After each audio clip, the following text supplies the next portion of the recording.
जिसका गीता में भी उल्लेख है, परमात्मा इति उदाहट, उसे परमात्मा कहा जाता है। किसे? जो है तो क्षरित होने वाली आत्माओं के बीच, ऐसी आत्माएं जो पतित होती रहती हैं, सुख भोगते भोगते जन्म जन्मांतर सृष्टि रूपी रंगमंच पर क्षरित होती रहती है, शक्ति क्षीण होती रहती है, शक्ति क्षीण होती रहती है। लेकिन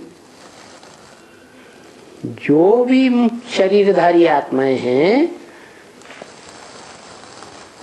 उनकी शक्ति क्षीण होती है। बाकी जिस आत्मा को शरीर ही नहीं है वो क्षरित नहीं होती, अक्षर है। इसलिए दो प्रकार की कैटेगरीज बताई आत्माओं की। एक अक्षर जो कभी भी क्षरित नहीं होता, इस सृष्टि रूपी रंगमंच पर शरीर में आता भी है तो भी उसको संग का रंग नहीं लगता, क्षरित ही नहीं होती, कोई शक्ति उसकी क्षीण ही नहीं होती, ज्यों का त्यों बना रहता है। इसलिए उसका नाम है सदाशिव।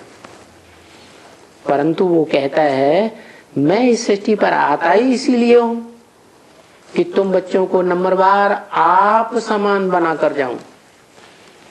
तो जरूर कोई एक बड़ा बड़ा बच्चा ऐसा है आत्मा रूपी बच्चों के बीच में जो शिव बाप के समान सदा शिव बनता है। जैसे बाप अपने परिवार का कल्याणकारी होता है, ऐसे वो मनुष्य सृष्टि का बाप 500-700 करोड़ मनुष्य सृष्टि का कल्याणकारी बाप है। सदा कल्याण का चाहता है, किसी बच्चे का कल्याण नहीं चाहता। तो मैं आत्मा का बाप कौन?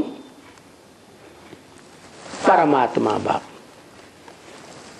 मैं आत्मा जो भोक्ता आत्मा हूं, क्षरित होने वाली आत्मा हूं, तो क्षरित होने वालों का बाप भी कैसा होगा? क्षर या अक्षर?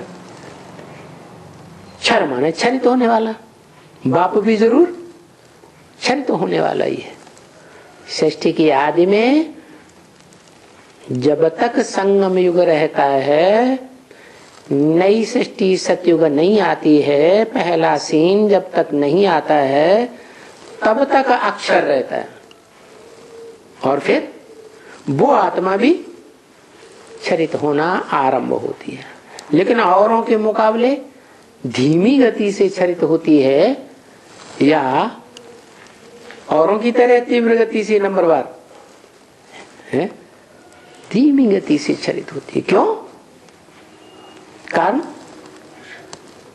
योग बल, वशीकरण मंत्र सबसे जास्ती धारण किया है संगम युग में, तो क्षीणता भी धीरे धीरे आएगी। तो ऐसे ही समझो,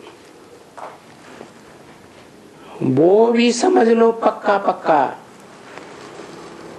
कि मुझे पार्टधारी आत्मा भोगी आत्माओं के बीच में, क्षरित होने वाली आत्माओं के बीच में मुझ आत्मा का बाप कौन है?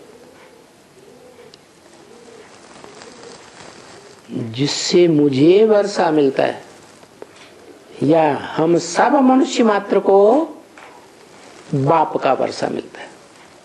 वो बाप कौन है?